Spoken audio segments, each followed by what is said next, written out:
बहुत बड़ा सदमा लगा है और कहीं न कहीं उनके ये मन में है कि जो विपक्ष की राजनीति के अंदर जो है वो कोई केंद्र नहीं बन पा रहा है।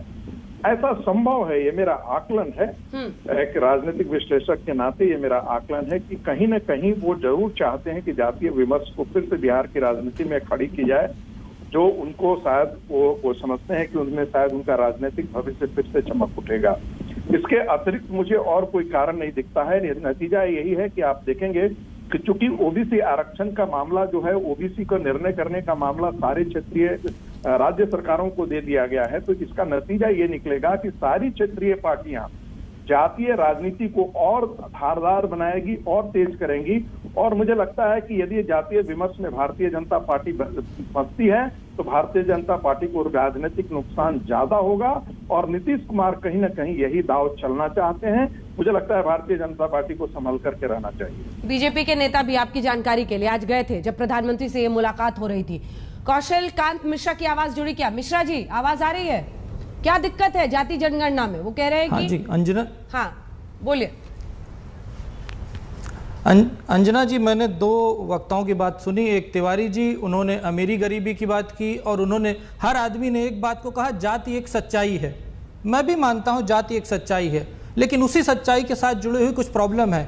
जातिवाद की वजह से संघर्ष होता है, जातिवाद की वजह से भेदभाव होता है, जातिवाद की वजह से ऑनर किलिंग होती है, जातिवाद की वजह से डिस्क्रिमिनेशन होता है, जिसके लिए इतने सारे केसेस फाइल होते हैं। इतने सारे डिस्क्रिमिनेशन सिर्फ जाति की वजह से होते हैं। इतने सारे संघर्ष, बिहार जातीय संघर्ष का एपेक्स पीक रहा है पूरे हिंदुस्तान में, वहां पे इतने बड़े संघर्ष होते रहे हैं सिर्फ जाति के नाम पे। और उसके बाद भी अगर अजय आलोक को यह लगता है कि जाति आधारित जनगणना करके हम एक अच्छी सोसाइटी का निर्माण कर लेंगे, तो मुझे उनकी बुद्धि पे तरस आता है। दूसरी चीज, अगर हम सब लोग, सारी पॉलिटिकल पार्टियां कॉन्स्टिट्यूशन के दायरे में बंधी हुई हैं, हमारा कॉन्स्टिट्यूशन ये कहता है कि हम कास्टलेस सोसाइटी की तरफ बढ़ना चाहिए, हमें कास्ट को खत्म करना चाहिए धीरे धीरे। जिस 9 जजेज में इंदिरा साहनी की बात करते हैं, उसने ये कहा है कि हम जाति से स्टार्ट कर सकते हैं, लेकिन हमें अल्टीमेटली गरीबी पे जाना, यानी रिक्शा वाला, कुली, धोबी, सफाई कर्मचारी, ये सारे लोग बिल्कुल सही बात कर रहे हैं कि जो राजीव जी की बात 100% एग्री करता हूं।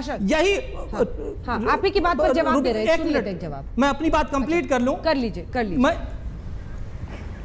मैं अपनी बात कर लूं।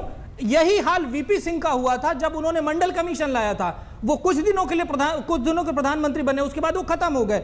उसके बाद जाति की पॉलिटिक्स कम हुई। जब से मोदी की सरकार आई है, वो दूसरे प्लेग्राउंड पे खेल रही है, वो सबका साथ सबका विकास पे खेल रही है, जिसकी वजह से लोकल पार्टियां, स्टेट की पार्टियों को कुछ समझ में नहीं आ रहा है। और यही नीतीश कुमार, जिनको अपना पॉलिटिकल फ्यूचर खतरे में नजर आ रहा है, इसी वजह से ये जानबूझ करके जाति की पॉलिटिक्स को दोबारा ला रहे हैं। ये केवल और केवल पॉलिटिक्स है और इसमें किसी भी जनता का या देश का कोई भला नहीं है। अजय आलोक जी।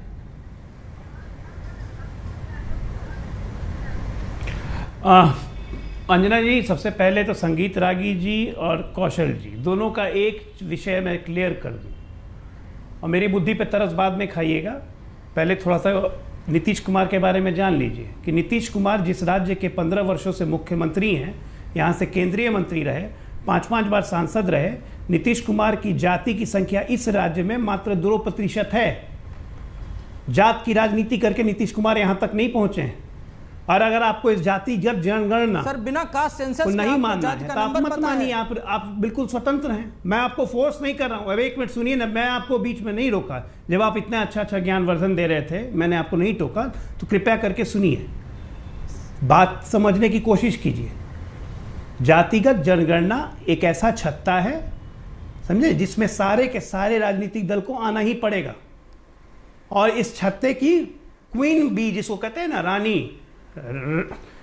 वो खुद बीजेपी है। कहां से कोई जातिगत जनगणना से बचेगा?